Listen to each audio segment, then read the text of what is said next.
If you voted for Kamala Harris, she needs you guys' help once again. She is drowning in debt. She can't pay her staff, and she cannot even pay her vendors. She needs you guys to help her pay off her $20 million debt. I mean, this is you guys' time to shine. You guys are cutting off your hair. You guys are yelling and spitting in the cameras because she lost by a landslide. You guys are completely losing your minds. This is your chance to prove to Kamala Harris that you literally have her back. Not just during the election, but even after the election. Because your girl has a tab, and I ain't helping her pay it. But those of you guys that voted for her, you wanted to see her in office so bad, this is your time to shine. Even our great president, Donald Trump, is trying to help your girl out, all right? But this wouldn't be the first time that he had to come to the rescue. Remember when Hillary Clinton was under fire for those fraudulent emails with Russia that she was trying to cover up? He had to save her from prosecution. Now he's trying to save Kamala. So instead of being angry at those that voted for Donald Trump, you all have bigger fish to fry. Go help your sister Kamala out. Boy, I tell you, Kamala Harris, she does not know how to manage money. So she made over $1 billion in terms of campaign donations, and she's $20 million in debt. So what did she spend that money on? Oh, she spent $10 million to get Beyonce just to show up and not perform. She gave $1 million to Oprah Winfrey to show up and endorse her. She gave money to all these other celebrities to show up and endorse her. See, it was all artificial from the beginning. It was not real. It was astroturf. Because what she wanted to do, she wanted to shore up that black female vote. And she did that. She got all these black females to vote for her, and that's why they crashing out. And the thing about it is, like I've said over and over and over again, there's this triumvirate in the black community. You got the black pastor, the church plant pastors, the Greek organizations, you got the activists and the political folks and the media here, and you got the entertainers, and you got the celebrities and all those folks here. They're all conspiring to keep you in bondage. They all conspire to keep the black community victims. That's what they do. They conspire to keep you voting for the Democratic Party. And not only did Kamala Harris pay Oprah Winfrey, Beyonce, Katy Perry, Glorilla, Cardi B, all these people she paid to come and rally for her, she also paid Reverend Al. Oh yeah, Reverend Al, the chief race hustler. He's still out here race hustling. She gave Reverend Al's nonprofit $500,000. She did. And then Reverend Al had the nerve to interview Kamala Harris, and it was one of the softest interviews you've ever seen. Happy 70th birthday, Rev. Happy birthday. I celebrate the day you were born. You have been, over all of your years, such an extraordinary leader. You are a voice of truth, a voice of conscience, a voice of practicality around what we must address and what we can do. And I thank you so much for your friendship. Happy, happy birthday. I have to ask you about your opponent. He used a very ugly term about you last night, using the S word as vice president. Mm-hmm. And how do you react to this kind of street talk from someone who wants to be president again, that was president? I've known you a long time, and I know you have thick skin, but I'm not asking you as a person, because I know you're used to that. But what does it do, in your opinion, to the standards we're setting for our young people all over the country when we're using this kind of locker room street talk about an opponent for president of the United States? So the American people deserve so much better. That's how I come at it. And to your point, the President of the United States must set a standard, not only for our nation, but understanding the standard that we as a nation must set for the world. You know, we as representing the United States of America walk into rooms around the world with the earned and self-appointed authority to talk about the importance of democracy, rule of law, and have been thought of as a role model, imperfect though we may be, but a role model of what it means to be committed to certain standards, including international rules and norms, but also standards of decorum.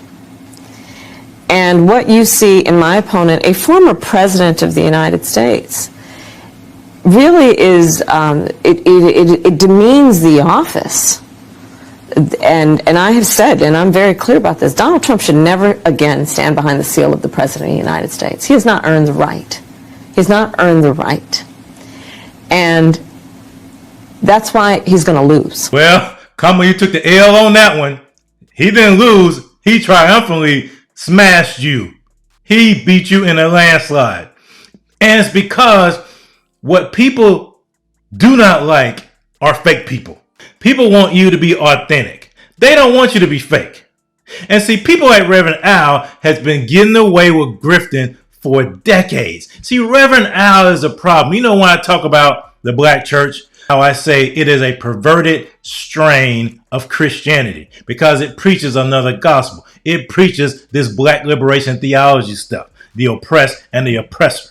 And people like Al Sharpton have made a living off of race hustling, have made a living off of grifting, have made a living off of pushing white supremacy and pushing things and harming the black community. People like Al Sharpton have done more harm to the black community than any neo-Nazi or white supremacist could ever do. Because what Al Sharpton has done and his ilk, they have created an environment to where being a victim is profitable. They've created an environment to where entitlement is profitable. They've created an environment to where the community would rather wait on someone else to do for you instead of doing for yourself. Where people are opportunists, where they're looking for race and racism everywhere they go. Where instead of taking responsibility for their own actions, for their own lives, they blame white supremacy, they blame white people, they blame America. No, look at yourself in the mirror. God has given you agency.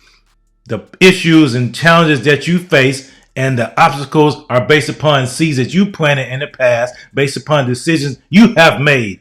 Own up to it. Take responsibility for them. So let's see how Kamala Harris distributed his money to Al Sharpton. She gave Al $500,000 to his nonprofit before the interview. The campaign's remittance to Sharpton's National Action Network, a grift, was part of a flurry of donations. This Kamala Harris was spending money left and right. $5.4 million in all to black and Latino advocacy groups that seemed aimed at winning Harris support from those constituencies.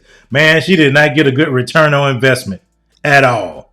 Her return on investment for that money was horrible. That was not money well spent because you can't just spend money.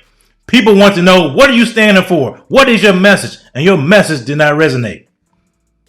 Harris' campaign gave two payments of $250,000 to National Action Network on September 5th and October 1st, according to campaign finance records. Just think about what that money could do for people struggling in the community. Just think about what that money could have done. The $250,000 that she gave on September 5th and October 1st. Think about that. And then it talks about how on October 3rd, after Al got that money, he shared that video of Harris wishing him a happy birthday. And then he had that interview with her on October 20th after that check cleared, where he talked about her extraordinary historic campaign while referring to Trump as hostile and erratic. It's crazy.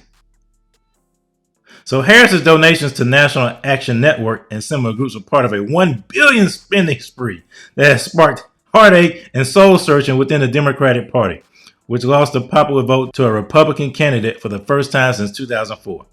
The campaign, which ended $20 million in debt, leaned heavily on celebrities, influencers, and other high-profile Harris backers to make her case to voters.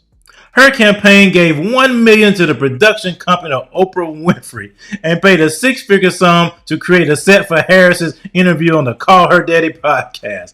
That is sick. Team Harris donated to the National Urban League $2 million. That was not money well spent. The Black Economic Alliance That was not money well spent. The Black Church PAC, that was definitely not money well spent. The campaign gave donations to lesser known groups like the Haitian Ladies Fund and International Free and Accepted Modern Masons. Wow. See, there you go. Masons, the Black Bougie Elite, a Black Freemasons organization.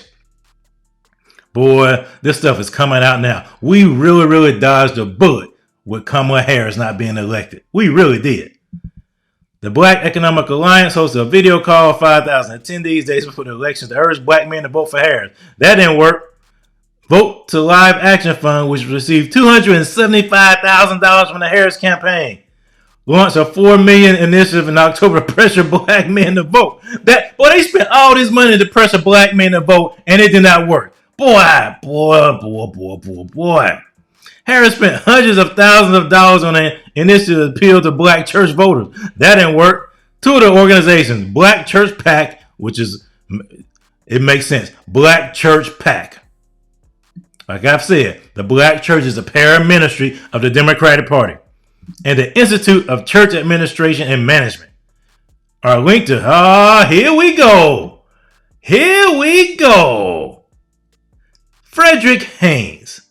Freddie Haynes, that guy that talked about, mess around and find out, the guy that was crying on Sunday because Kamala Harris lost. You see why that man was crying. The campaign gave the CASA in Action $120,000, the Progressive Leadership Alliance of Nevada $105,000, and Somos Votantes $120,000 to mobilize Latino voters in Nevada, Pennsylvania, and others. Man, she wasted money, man, because you can't just throw money at people. It doesn't work. See, it goes to show you. These people are paid to manipulate you. They're paid to influence you. They're paid to control how you think.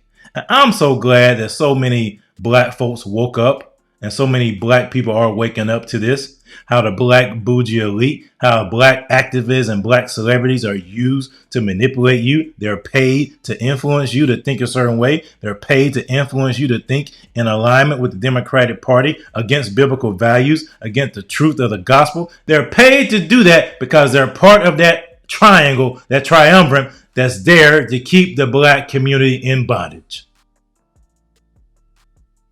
$500,000 to Reverend Al's National Action Network. That was not money well spent.